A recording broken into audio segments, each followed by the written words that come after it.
The Mountaintop Podcast show notes can be found at www.mountaintoppodcast.com, where you can also subscribe to the newsletter and get a 25-minute call with me for free.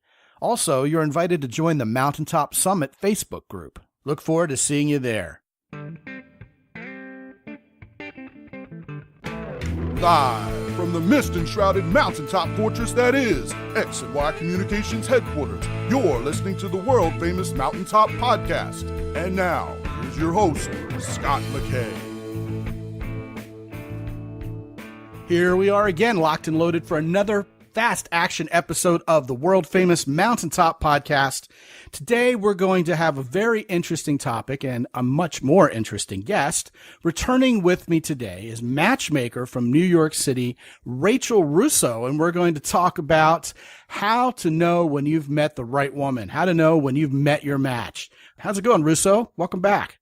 It is going well. Thank you so much for having me again. Yeah, you were a pleasure to have on before, and the guys loved you. And when we have a woman's perspective on this show, it tends to get a lot more downloads than any other show we have. Yours is a very popular one, last time you were on. And you come from New York, although now you're in Jersey. You're in Jersey.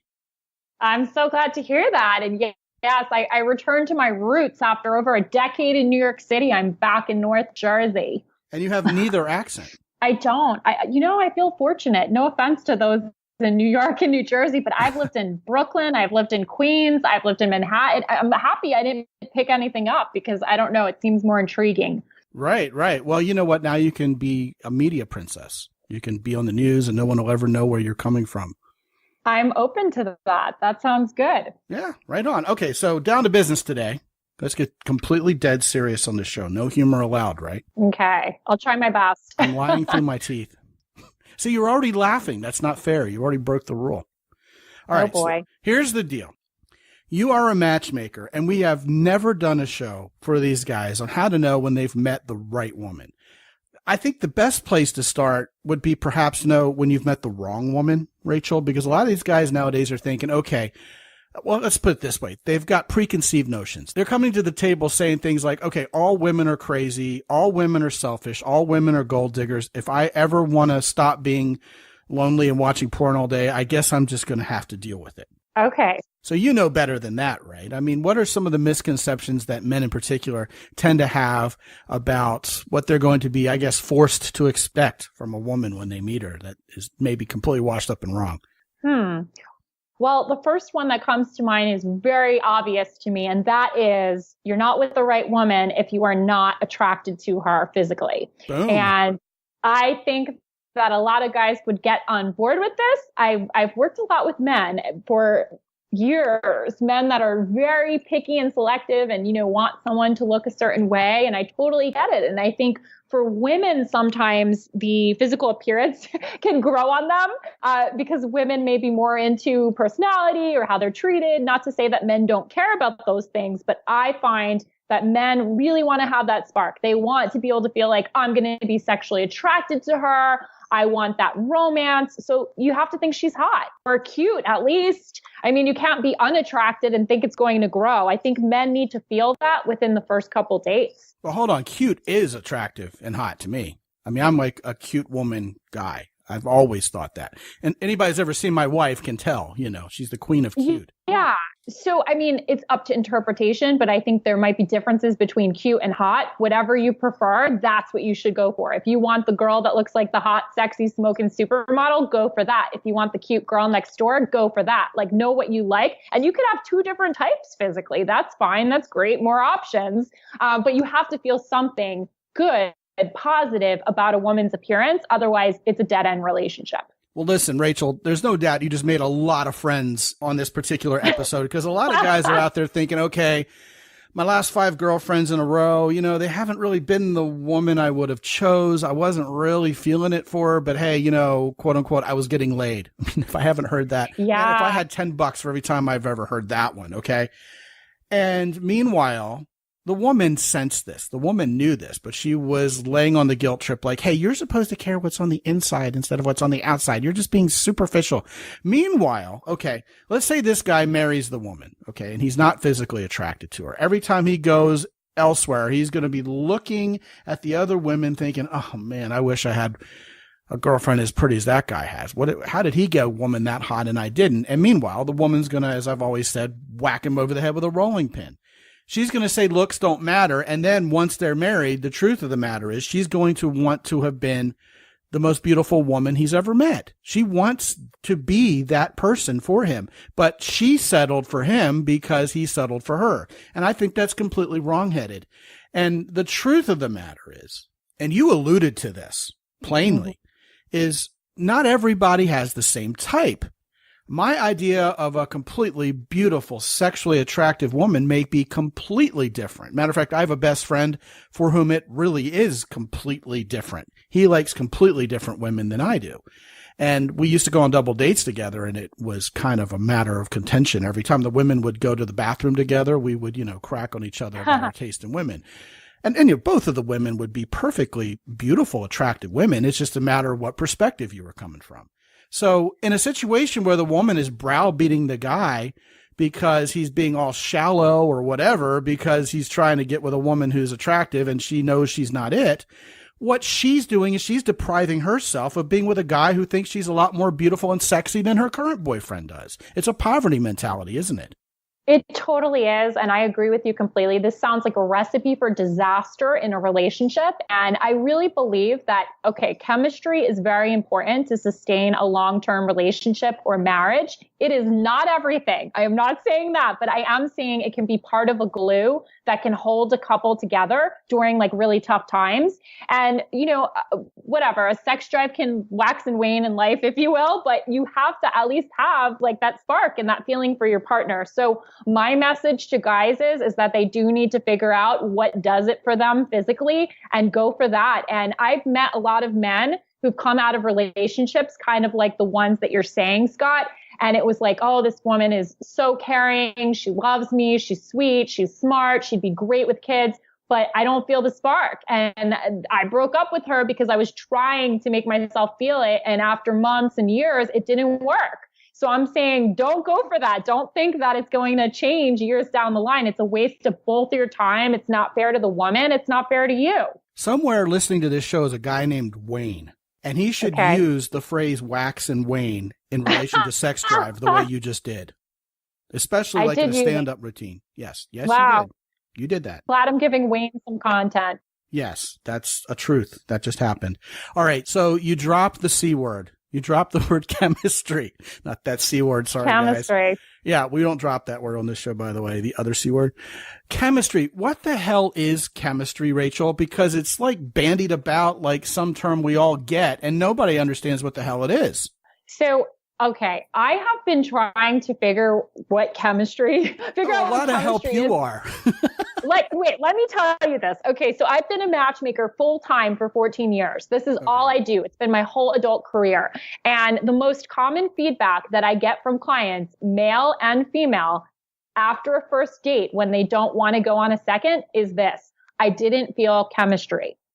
So what I try to do is break it down, and I ask people, why didn't you feel chemistry? Was there something that he did that turned you off? Was it his appearance? Was it the energy?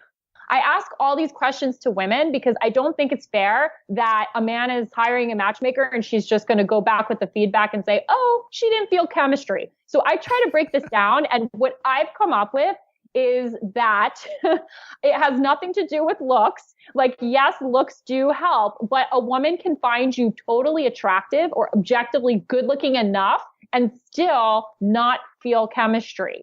It is much more about the way that she feels in your presence. And there are ways I think that you can create it a little bit, but on the other hand, there's some things that have to be there or not there. It's just like that rapport that you have with someone. Sometimes it sparks a flirtation. Sometimes it feels platonic. I don't know why, but I think it has a lot to do with our individual psychologies, like not to get all Freudian, but our parents, our relationship history, the girl that you looked at in third grade. I mean, it goes way back. So I can't explain it, but that's my definition of it so far. Man, that's another thing I wish I had $10 for every time it happened. Every time I've ever met a good looking dude who can't get second dates. I mean, there's something wrong there. Well, no, I mean, a lot of guys think, women are wired like men, that they only look at men's looks. And if you're not as good looking as like a movie star, then you're never going to get any women. And hell, I'm living proof. I'm no movie star. I mean, maybe Sean Astin or Michael J. Fox, but, not like Sean Connery or Zac Efron or something. You're talking about something here that I think is fascinating, and that's people come back to you as a matchmaker after you've set them up on dates and they say there was no chemistry. I have a quick question, yes or no, before I continue. Okay. Do people ever come to you and say there was chemistry and that's why it was great? Do they use chemistry when it went well? Actually, they really only say it when they don't feel it. That's what's funny. Exactly. When they do feel it, they'll have positive feedback and they'll say what they liked about the person and tell me what happened and they want to see him again, but they don't use that word. Right. I think it's just a euphemism for this date sucked and I don't like him. He smelled funny and he had bad teeth. That's what I think. You know what it is sometimes? I think chemistry is something that creates excitement. And a lot of people are doing a lot of serial dating these days, as you know, and I know very well.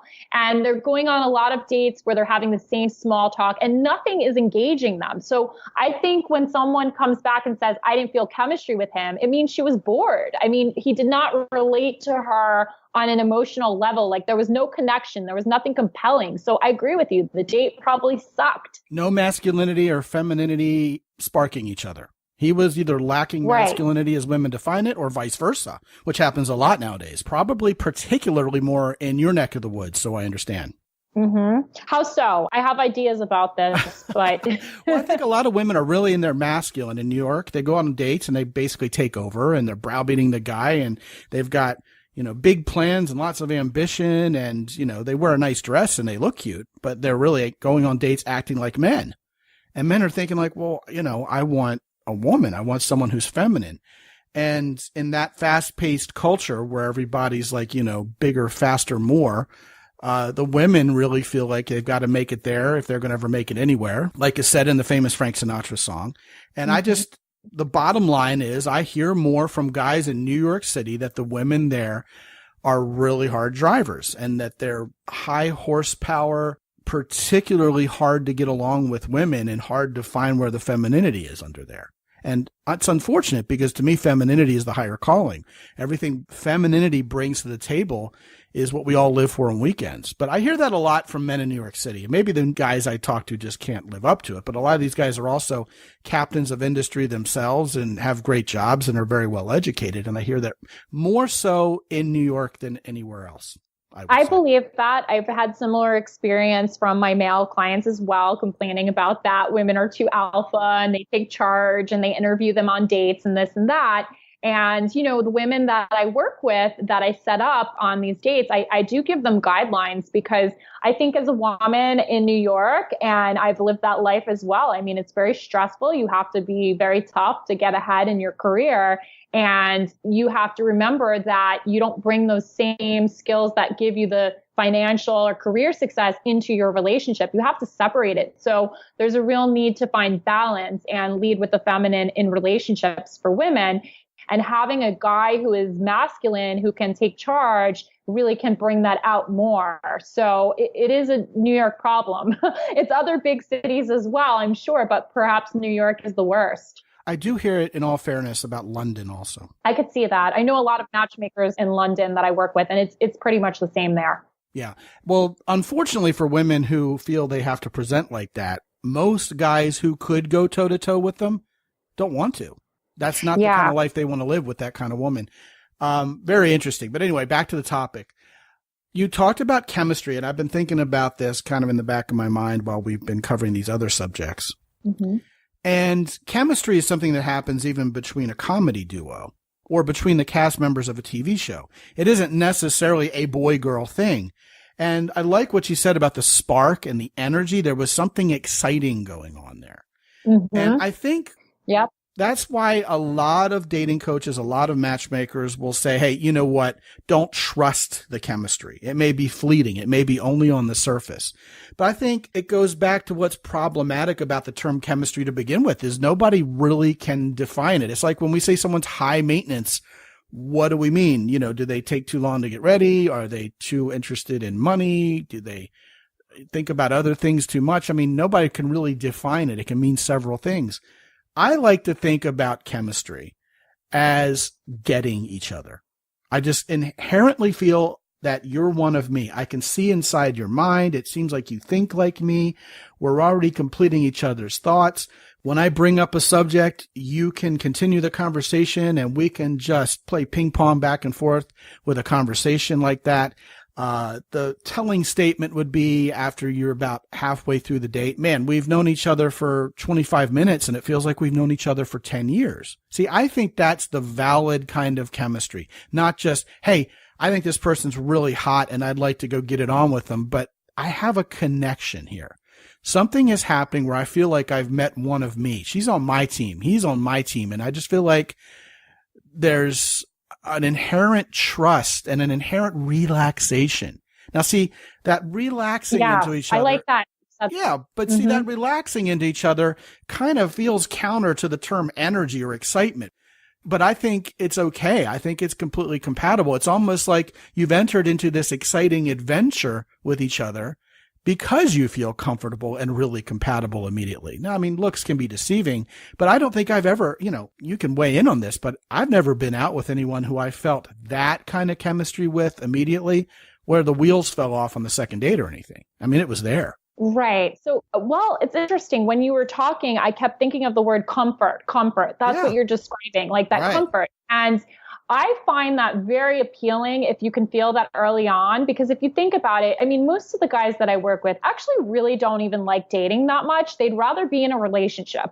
And I'm sure some that are listening can feel the same. Like, it's annoying after a while. Like, sure, it's nice to have variety and go on different dates and maybe hook up with different women and all of that. But like, if you really are relationship oriented and you want to settle down, there's a point where you don't want to do that. You just want to find a woman who gets you, that you feel comfortable with. And I think a lot of guys may have the temptation to go back to a woman from the past, whether it's an ex-girlfriend or even someone they dated a few times that they still think of, because they had that, we can call it chemistry or we can call it comfort. But it's that familiar dynamic that, even if you send a text message to her after a month randomly, you're going to have that back and forth rapport, that flirtation, and you're going to pick up where you left off. I think that's what people want. So the chemistry is like the excitement and also the feeling of familiarity and comfort. I think it's everything. It's like both. But we have to talk about like compatibility in a bit too, because that's the other C word. And that's essential for the good match. It's not just the chemistry. Yeah. Sex spelled with a C would be the other C word, I think. Yeah. How would you spell sex with a C? I guess it would just be C-E-X. C-E-X. Sex, yeah. like cement, only sex. Where did we go with it? Where's this conversation going? The important part here is you brought up a couple spectacular points. The first one being, it is an absolute stereotype that men only want to get laid and women only want to get in a relationship. I know women who are like horny sailors on leave trying to get laid. And most of the guys who come to me, which means probably a good percentage of the guys listening to this show, are exactly as you described. They just want a woman who gets them, who's cute and sweet and honorable and won't embarrass them in public. But yeah, man, guys, you know what? We're creatures of habit. We get our setup the way we like it, and it stays that way. I remember when I was a kid, my Uncle Bob was a Corvette guy, and he was a beer guy, and he was a tool guy, and he liked to fix stuff. And it amazed me how his basement and his garage and all his belongings never changed throughout my entire childhood. He always had the same watch on. He always had the same brand of beer in his hand. It was Schlitz, by the way. And he bought a Corvette in 1972. He bought a 69 427 Corvette with a 4-speed transmission, Stingray. It is still, I mean, unfortunately, my Uncle Bob's passed on, but it is still in my cousin's hands. It still looks exactly the way it did in 1972. And I was thinking, man, this guy never changes anything. It's really weird. And then I realized as I've gone on in life that I'm a lot like him. I bought a pickup truck in 2009. I still drive. And I used to get car fever when I was younger and flip my cars. I just love my pickup truck. It's special to me, right? Obviously, I love my wife. I don't want to trade her in on another woman. She's the greatest woman I've ever met. My office, though, the accoutrements of my office, I love the way my office is set up, and I don't really want to change it. Now, I travel and I try new adventures and we eat new food, and it's not really being so set in our ways the way my Uncle Bob was in just about every way. Great guy, by the way. Just such a great dude. Oh. And yet, I think a lot of guys really run counter to this stereotype of wanting to have a different chick in their bed every night. What I tell guys is, look, this whole idea of taking a different woman home from a bar every night, I mean, if she's that hot and she's that sexy and she was worth it, I mean, do you really just want to test drive? I mean, don't you want some more? I mean, don't you want to see her again? Yeah, of course. Right. I mean, what are you going to do? Just masturbate thinking about her for the rest of your life because you only had one shot? I mean, that's no good. That's not what most men want. So I agree with you. A lot of guys, dating 4 or 5 women at once and having them all adore you and choosing which one you want to have over today. That sounds great. It is great for a while. But what happened with me is finally I met Emily and I didn't want to see the other women anymore. This was my ride or die chick. I mean, she's the woman who validated me. She's the woman who made me feel comfortable around her. She's the one I can inherently trust. She adores me and I can feel it. I adore her and she knows it. I mean, my wife feels safe and comfortable because she knows I chose her. I mean, it's funny. We laughed early on about my celebrity crushes because if you mash them all into a little ball, you get my wife. She's like the fulfillment of it all. And that mutual comfort, the fact that we think alike on how to raise children, how to deal with finances, politics, faith, all of those things she and I are in lockstep on. And I think that all contributed to that chemistry early on because we just felt this was someone who's one of me. She's like the female version of me in there. Not on the outside, maybe. We look kind of different. And this is perfect, Scott. This is exactly what I would want to say on this topic, that I feel people have to have the same kind of vision for the future and really complement each other because that's compatibility. So, if you want kids, then the woman should want to have kids. If you want to travel the world, as I know you and Emily do, then she should want to travel the world. If you're an entrepreneur, then maybe you need someone who thinks in that way instead of the corporate 9-to-5 work is done and that's it. So you really have to be on the same page there because I think we all do kind of want someone who's similar to ourselves in many ways to be truly matched. I think you have to want those same things out of life and that will make your bond stronger. Well, sometimes they say opposites attract. And what we're talking about here is having a lot in common. I would also say that there are certain things I'm glad my wife knows how to do, or some of the ways she is are kind of different than me, but they're in a complementary way. I think it's probably confusing for a lot of people to figure out, wait a minute, when is it a good idea for us to be on the same page? And when is it a good idea for us to be different? I mean, where should we be opposite? Any thoughts on that? Yeah, I think that you have to know your core values. And this is something that I need someone to know before I even take them on as a matchmaking client, because what is most important to them? If we don't know that, then we're just kind of shooting and going to have no success because we don't even know what the target is at that point. You have to understand what is most important to you in life. What are your core values? And if it is something like religion that's super important, then you have to find someone who feels the same way or respects your beliefs. And what is it that it's not just that though. It's what is your passion in life?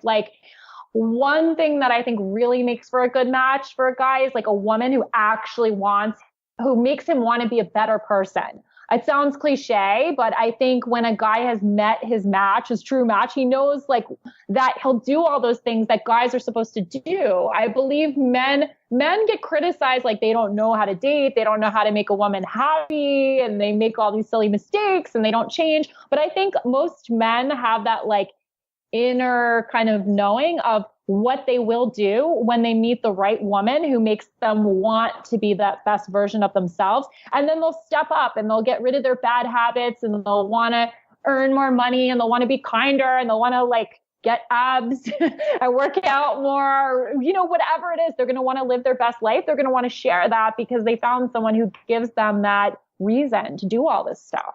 Well, we also know couples who have bad habits together too. Oh, yeah. They enable each other to have them, right? Right, exactly. getting to the idea of maybe some of the opposite things that work, I can give some direct examples because I think this is something people really do struggle with. So I want to make sure we give it some attention. Sure. I am the talker and the writer and the poet and the public speaker in this family. Mm-hmm. Not many people know this. I'm not throwing her under the bus because she would readily talk about it. But my wife's dyslexic, so she's not a huge writer. It's not her favorite thing in the world to do. But my wife does our taxes. She can run numbers. When we get on 14-hour plane flights overseas, she'll do Sudoku puzzles on the plane. I would rather watch paint dry, okay? Yeah. But she loves numbers, and she's the left brainer. And it's kind of funny because it doesn't sound very macho, but when appliances break or things mechanical happen around the house, my wife sort of jumps on it and does it. It's not that I can't do it. It's just, man, she freaking loves it. So as a man, you know, I'm happy to let her do it because she loves the challenge and she loves the fun of it. I mean, there's certain things like the automotive stuff and the bicycle things that I love to take care of myself. So, of course, she doesn't try to hijack that from me. Right. But it's just interesting. That's how her mind works, and her mind works differently than mine does. And I think that's where the complementary differences come in. It's like, I have this talent that you might not have, or I'm able to do these things that you don't want to do and love doing them. And when couples have those kind of differences, I think they're very complementary. But in matters of cornerstone belief, you know, like, what the hell do we believe about certain very important things in life? Like, are we going to eat meat or not? Are we going to go to church on Sunday or not? One example, I think that's kind of smaller scale, not necessarily a core belief, but just a way someone is, as a matter of fact, was I dated a woman once who was deathly afraid to get on an airplane. She just was afraid of flying. She was a wonderful woman in so many ways, but I have this wanderlust. I want to go all over the world. I want to knock items off my bucket list that are in other countries. And Emily, as it turns out, was my huckleberry. So she's much more suited to be a match for me than the other woman was long haul. Also, Emily doesn't need to just lay around on a beach. She wants to more than I do. So we've done that more times than I would probably care to. But she'll also go on safaris and go hike national parks and do these more adventurous kind of things the way I do. One of the things I think is a really good hallmark to knowing when you've met a woman who is your match revolves around the often talked about idea of having common interests. I think a lot of people think about this completely wrong, and I want to hear your thoughts on this. But people are thinking like, oh my gosh, this person went to the same college I did, or this person likes the same restaurant I do, or we both drink red instead of white. And they think, okay, that makes us a match. But it's completely irrelevant until you're attracted to each other.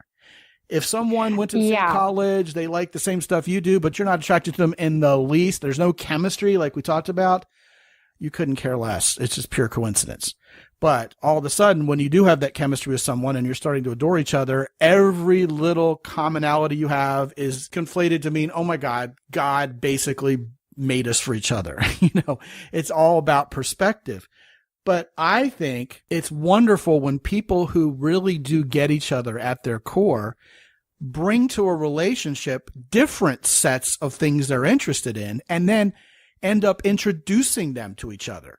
Because if she is so much like I am, for example, then the stuff she likes, if I'm just willing to have an open mind and give it a try, guess what? I'm probably going to like it too, and vice versa. And Emily and I have seen that cumulative effect of sharing common interests with each other really be a wonderful part in our own marriage. And that really has been a wonderful surprise, perhaps unexpected. I'm wondering if you've encountered that kind of dynamic in your work. I have so many thoughts about this. Yeah. Go for it. Yeah, I'd give a disclaimer, first of all. I think it is wonderful to share common interests, but what I would say from my matchmaker's perspective, 9 times out of 10, it doesn't matter as much as people think it does. Like you're saying. Well, like it doesn't matter as an indicator of compatibility. Right. That's what I think. It's very, and it's, yes, I agree with you on that. And I would go as far to say that I see too many people put way too much emphasis on this. Yes. Like I have male clients that go skiing all the time and they need to have someone that skis. And okay, if it's that big of your part of your life, fine. If you're going to be taking like ski trips every weekend, I get it. But if there's other interests and the person is willing to, your partner, the female is willing to engage in them sometimes, that would be okay. Or even if she doesn't engage in them at all, but she gives you the freedom to go and do it with your friends. Like, why does it matter if you can do it with someone else, you can get those needs met. I have, for instance, clients that say things like women, I always tell them this is stupid. Excuse me for sounding judgmental, but they'll say, oh, I want a guy to go to museums with me. And I'm like, how many times have you been to a museum this year? What is it that you really want in a man? Do you want a provider? Do you want someone who's going to stimulate you physically, emotionally, all this stuff? Go to a museum with your friend. Who cares? That's what I say. I really don't think that matters. From my perspective, one of the most important things that we haven't touched on yet is the style of how they are in a relationship. Yeah. What I think really matters is the way that people interact in a relationship, like even in terms of communication, like how frequently they want to say, talk on the phone. Maybe they would rather be in person. Maybe they don't want a million text messages every day. And, the guy is at work and he's getting frustrated that a woman may seem overly needy if she's texting him every hour. Another guy might love that. Maybe he has the type of job where he can text all day at work. So I think you have to be matched in that regard. And if there's not an exact match, and a lot of times there are differences, you have to be able to communicate, another C word, to work them through so that the other person kind of feels that their needs are still being met and that it doesn't snowball and become like this huge problem. Like you have to really be able to resolve conflict. I'm sure you would agree with that, Scott, after being married for so long. Like, to me, that stuff matters so much more than, okay, is she going to want to watch a football game and go skiing with me? Like, I just really encourage people to think outside the box there and think about what's really important for long-term relationship and family. Yeah, I mean, I agree with you completely and without any reserve whatsoever. The whole idea of a guy saying, I need someone who's a skier, introduce her to skiing. If you two get each other and you're on the same team, I think she'll probably like skiing. You're talking about, or at least be willing to try it, right? Because if she loves you, most women are willing to at least try it. Right. I'm reminded of this is a true story, by the way. I'm reminded of an online dating profile from back in the day when I was dating. And it was one of these women who had 10 pictures of herself and every facial expression is the same. Like, yeah, right? Like the Michaela Maroney is not impressed look. She had it on every one of her pictures, like, whatever. That gets a little boring. Right. Yeah. I mean, I don't trust any woman who has the same facial expression in every one of her pictures online, first of all. But the key line in her profile was, if Coldplay isn't your favorite band, don't bother. And all I could think of myself was, nobody's bothering. Nobody will bother. Yeah, exactly. Yeah. No one's bothering, and I question how much she really wants a relationship if that's her priority. Exactly. I mean, that's absolutely insane. I'm going to judge the quality of the guy I'm dating based on whether he likes Coldplay or not. I mean, yeah. I think it's really cool when women are tomboys and they love AC/DC as much as I do, but it's not necessary. I mean, my wife, every time she borrows my truck, switches it to the girl station, the Taylor Swift station. Sure. And I mean, it's annoying, but it's what women do. I mean, that's what makes women women. So yeah, wonderful stuff you're talking about. I think when people get each other, things like communication and trust are a lot easier to throw a blanket over, frankly. When people don't trust each other, when people don't understand each other, that's when they can't communicate. Yeah. That's when I start getting phone calls like, hey, you know what? I asked my wife of 6 years this thing the other night, and she responded with this. Scott, that really scared me. What does she mean? And I'll say, and I've said this time and again on the show because it's just such a poignant example. I'll say, why don't you go ask her? She knows better than me. And the guy will go, oh, there's just no way. I mean, I'd be in the doghouse. I mean, it's like, these people don't get each other. There was no connection. Yeah. There was probably sexual chemistry. And listen, if you marry someone, if you get into a long-term relationship based just on the sex, it's going to wear out. Of course. There has to be respect. That's the other thing. We didn't use that word. And that starts with self-respect. Self-respect. Men want loyalty and men want respect. And if you just have good sex with someone and that's it, and you don't have those other two ingredients, it's not enough to sustain. There's one thing to close this conversation that I think deserves to be brought up. And Okay. that's when people aren't ready to be one half of a great relationship. I don't think they can expect to successfully find someone who's a significant other for the long haul. If you don't have that self-respect, if you're not really trustworthy, if you're not a person of character, if you really are just looking to find someone to do your bidding and meet your needs and you plan on being completely selfish, don't plan on meeting the person who you're going to be happy with for the long term, because it's an inherent impossibility when people don't mean well and they're not optimistic and generous to each other. Yeah. I mean, what's going to happen if you're not in the right place to be in a relationship? You're going to attract the wrong match and you're going to sabotage things, or she's going to sabotage things. I believe no one needs to be perfect. Like, there's always going to be opportunity to earn more money or have a better job, or like we're talking about weight before, like you don't have to be an ideal weight to go out there and start dating. The time is now, unless you're really in a bad place and your life is a disaster. Then I'd say work on that first so you can respect yourself, and then women can respect you and you'll attract a much healthier partner. Yeah, I mean, you got to be easygoing to some degree. You've got to, A, be over yourself, as they say, and B, Yes. you got to stop being so easily offended over stuff, or else you'll never have a happy marriage. Guys, if you're dating a woman who gets offended incredibly easy over stuff, she's not the one, I promise. And she won't be the one for anybody happily until that gets figured out.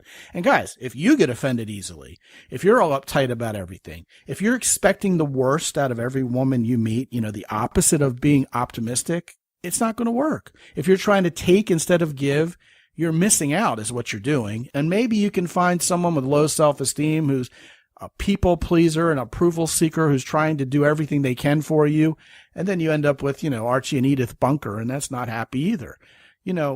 What you've been talking about is spot on. And I think we've covered this immensely well. Great conversation. I want to give these guys, well, you're welcome. Thank you. Love having you on. Again, another great show. I want to give these guys a chance to understand what you do and why they should talk to you if they're having a hard time finding exactly the kind of woman they want, because you are a matchmaker who specializes in putting very smart, successful, high character people together, and you're working in the New York City area. So I'm going to send these guys to www.mountaintoppodcast.com/Rachel, Rachel. And what are guys going to find when they get there, Rachel? Well, there's a lot of resources and things that I've done in terms of books and blogs and all that, so they can get a better sense of who I am and my own personal brands. But I think if anyone listened and they feel like something I said resonates, or they can relate, or they just got a good vibe from me, chances are it might be worth a conversation about if I'm possibly the one to help them find the woman that's right for them. It's a very personalized business. So I really get to know each client and determine if he is in the right place to find that relationship. And then I take a look at my resources and my database and all of my network that I use for recruiting women in the New York City area and beyond, and come up with a plan and see if I could understand what he wants and be able to put him in a better place for finding that by working with me. And, am I able to make introductions to the type of woman that he wants? And, we need to come to an agreement. Is his criteria realistic to begin with? Of course, I want to have success, and I'm happy to say I have a lot of marriages and relationships under my belt. And even more so than that, I have people that were happy with the experience. And I don't want to take on every client. So I do want to take on someone who is ready, who's really, really ready. So if you're really listening to this and you're ready to find your match, then we should talk. Man, my one marriage has had a significant impact on what's under my belt. Oh, good. Yeah, it's because my wife knows how to cook. Not necessarily a good thing. All right. Uh-huh. So dating coaches and matchmakers have a very symbiotic relationship, and these guys can already sense that you and I get along wonderfully. So yeah, guys, go to www.mountaintoppodcast.com/Rachel, Rachel, and see what she's got in terms of helping you find the exact right woman for you. Thank you, Rachel. This has been a great conversation, like I said, and thank you so much for being a return guest. Thanks again, Scott. Anytime. I'm happy to be on this. You betcha. And guys, as always, you can go to mountaintoppodcast.com and find out more about this show, get the show notes, and see a nice picture of Rachel Russo smiling at you, and get links to her website. And also, you can sign up for my newsletter where you'll get actionable advice every day on how to be the kind of man who gets high-quality women consistently. And you can also click that button on the website that allows you to talk to me for 25 minutes for free. We can talk about your lifestyle. We can talk about being an entrepreneur. We can talk about getting more adventure in your life. And we can most certainly talk about your relationships with women, whether you're currently in a relationship with a woman or just looking to get better with women in general. And all that's there for you at mountaintoppodcast.com. So until I talk to you again next time, this is Scott McKay from X&Y Communications in San Antonio, Texas. Be good out there.